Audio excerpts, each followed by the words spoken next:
आप सबको मेरा प्रणाम। आज मैं कली हनुवाणी के चैप्टर 9 अपूर्ण की समरी आपके सामने प्रस्तुत कर रही हूँ।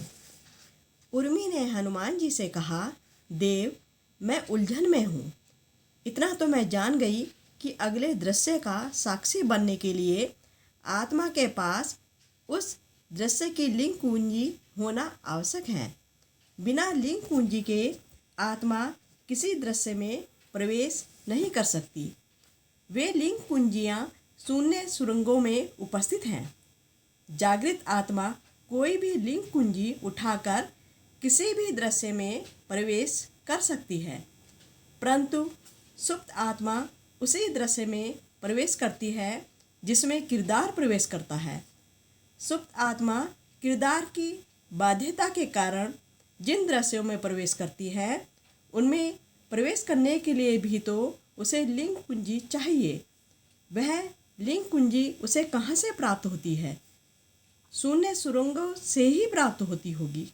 फिर किरदार उसको कैसे बाध्य करता है? किरदार यह कैसे निर्धारित करता है कि सुप्त आत्मा उसकी पटकथा के दृश्यों की लिंग कुंजियाँ ही उठाए, किसी अन्य किरदार के दृश्यों की कुंजियाँ उठाकर उससे अलग न हो जाए? हनुमान जी ने उत्तर दिया, यहाँ पर यह ध्यान रखना आवश्यक है कि ये कुंजियाँ लोहे की नहीं बनी हैं। इन कुंजियों में जानकारी भरी है। एक कुंजी को आप एक संख्या भी समझ सकते हैं। एक संख्या में यदि एक भी अंक जुड़ या घट जाता है तो संख्या बदल जाती है। लिंग कुंजी कर्म और इच्छा की जानकारी से बनी होती है। उसमें एक कर्म जुड़ा या घटा तो कुंजी बदल गई, एक इच्छा जुड़ी या घटी तो कुंजी बदल गई। जब एक आत्मा एक किरदार से जुड़ी हुई है तो उसे अगले दृश्य में जाने के लिए एक लिंग कुंजी को पूरी तरह त्याग कर नई लिंग कुंजी धारण करने की आवश्यकता नहीं है। वर्तमान लिंग कुंजी में एक कर्म अथवा इच्छा घटाने बढ़ाने से अगले दृश्य की लिंग कुंजी मिल जाती है, और घटाने बढ़ाने के लिए वे एक दो कर्म अथवा इच्छाएं भी सुप्त आत्मा स्वयं नहीं चुनती। वह केवल किरदार की कर्म और इच्छाओं की अनुकृति करती है। आत्मा की इच्छाओं और किरदार की इच्छाओं में अंतर समझिए। काल आकाश के मंच पर अतीत, वर्तमान और भविष्य में घटित हो रहे सभी दृश्यों की जानकारी शून्य सुरंगों में पहले से ही उपलब्ध है। उसी जानकारी से लिंग कुंजियाँ बनती है।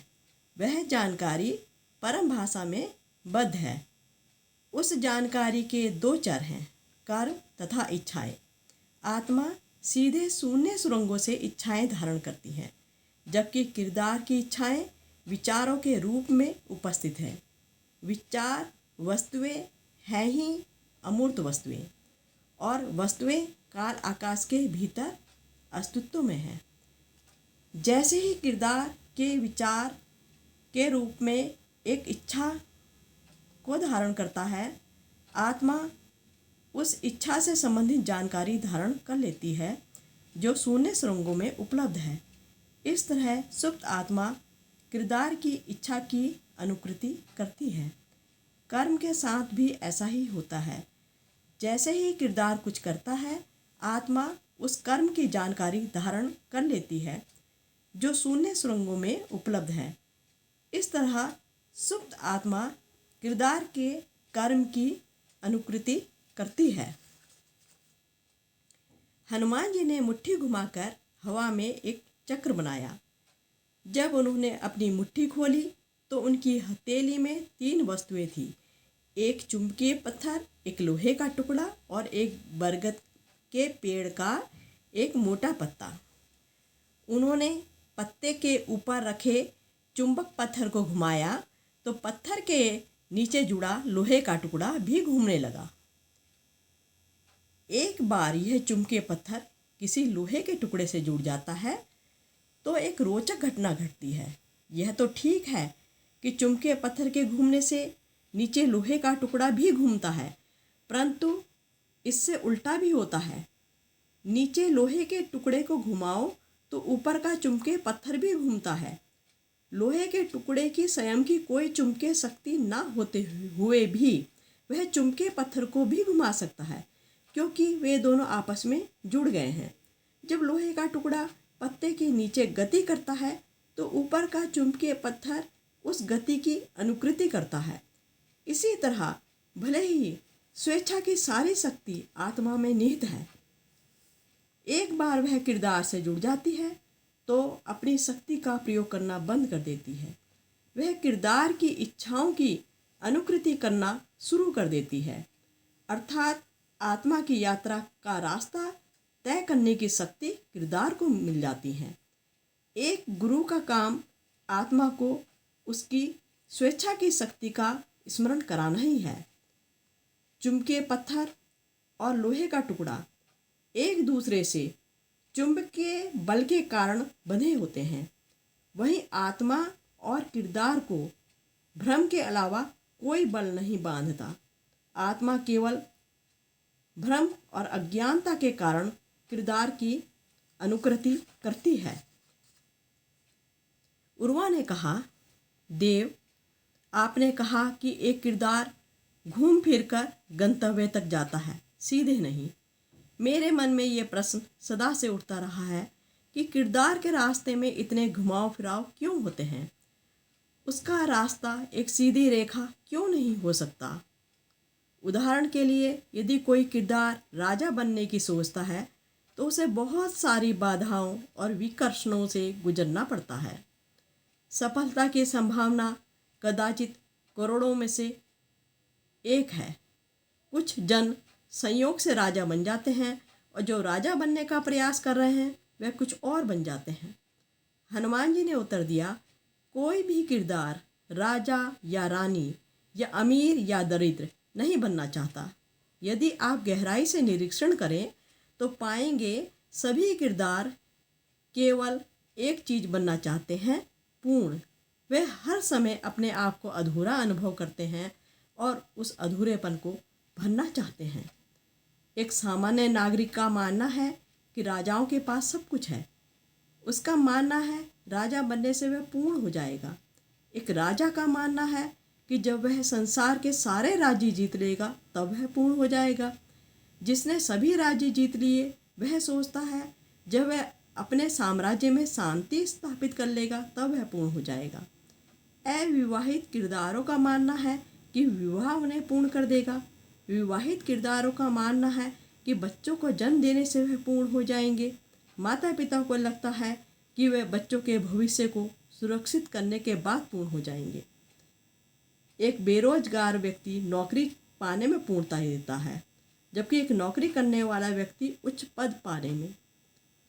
एक बेसहारा निर्धन कुछ सोने के सिक्के प्राप्त करने में पूर्णता देखता है, जबकि एक धनी व्यक्ति दान में लिप्त होकर पूर्ण होना चाहता है, परंतु नहीं हो पाता। इस पल आपको राजा बनने में पूर्णता दिखाई दे रही है तो अगले ही पल आप पूर्ण होने के लिए कोई मनोरंजन ढूंढते हैं। कुछ घंटों बाद आपका तन मैला लगता है तो आप सोचते हैं स्नान करने से आप पूर्ण हो जाएंगे। फिर स्वादिष्ट भोजन का विचार आने पर भोजन सामग्री खोजने लगते हैं। आप अच्छा भोजन करके पूर्णता का अनुभव करने ही वाले होते हैं कि कोई अन्य स्थिति पैदा हो जाती है जिससे आपके पूर्णता के विचार को संकट पैदा होता है। फिर आपको अपनी योजनाएं बदलनी पड़ती हैं। क्या आपको अब पता चला कि एक किरदार के रास्ते में इतने घुमाव क्यों होते हैं? हाँ देव, उर्वा ने कहा, मैं आपकी बात से एक और निष्कर्ष निकालता हूँ। किसी किरदार का ध्यान जितना अधिक एक ही लक्ष्य पर केंद्रित है उतना ही सीधा उसका रास्ता होगा, किंतु जब दीर्घकालिक लक्ष्यों की बात आती है तब ऐसा करना असंभव है। हनुमान जी ने कहा, एक किरदार पूर्ण नहीं हो सकता क्योंकि वह परिभाषा से ही अधूरा है। किरदार की परिभाषा ही यही है कि वह पूर्ण का एक अंश मात्र है।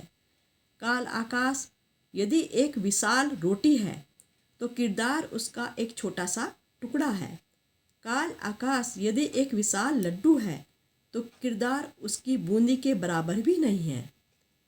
काल आकाश के पूरे ताने बाने को एक साथ देखा जाए तो वह केवल शुद्ध श्वेत गोला है। उसमें ना कोई भावना है, ना कोई गति, ना कोई गतिविधि। जैसे आत्मा इस गोले के अंश अर्थात किरदार के साथ जुड़ी होती है, वैसे ही परमात्मा पूरे गोले के साथ जुड़ा है। परमात्मा को वे भिन्न भिन्न अनुभव नहीं होते जो आत्मा को होते हैं। एक परमात्मा ही सच्चे आनंद में रहता है, सच्ची पूर्णता में रहता है। शेष जो भी गतियाँ और गतिविधियाँ आत्मा अनुभव करती हैं वह किरदार की अपूर्णता और पूर्ण होने के प्रयास से उत्पन्न होती हैं।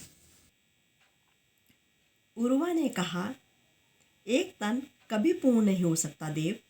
तन को कुछ ना कुछ उपभोग या कुछ त्यागने की निरंतर आवश्यकता पड़ती है।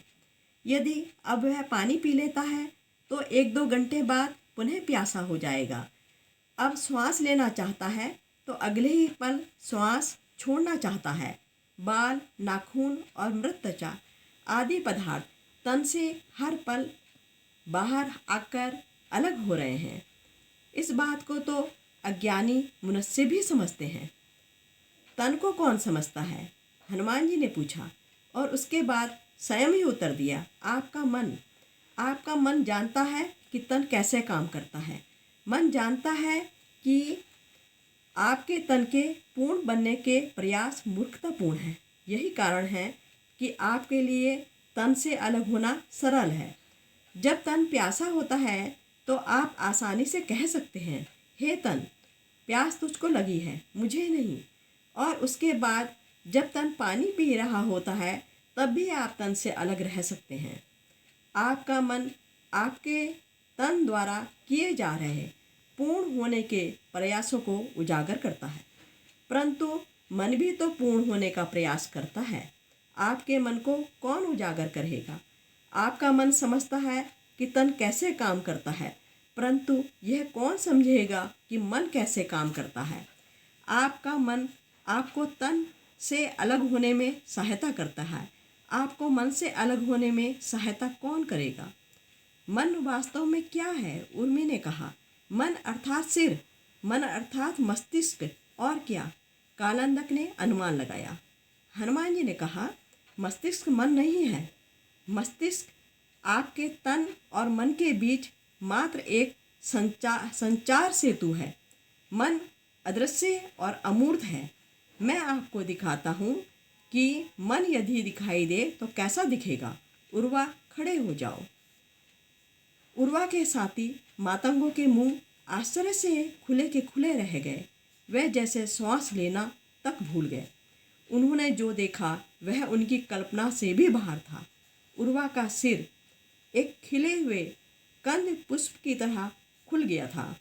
उसके मस्तिष्क की 4 मांसपेशियां 4 अलग अलग दिशाओं में ऐसे फैल गई थी जैसे किसी पेड़ की जड़ें फैलती हैं, और उसी क्षण चारों दिशाओं में 4 झिलमिलाती हुई आकृतियां प्रकट हो गई थी। चारों आकृतियां उर्वा की भौतिक काया के आकार की ही थी। उर्वा के मस्तिष्क से निकली 4 मांसपेशियां एक सेतु का कार्य कर रही थी। उर्वा की भौतिक काया तथा उसकी 4 मानसिक कायाओं के बीच का सेतु। जय श्री राम, जय हनुमान।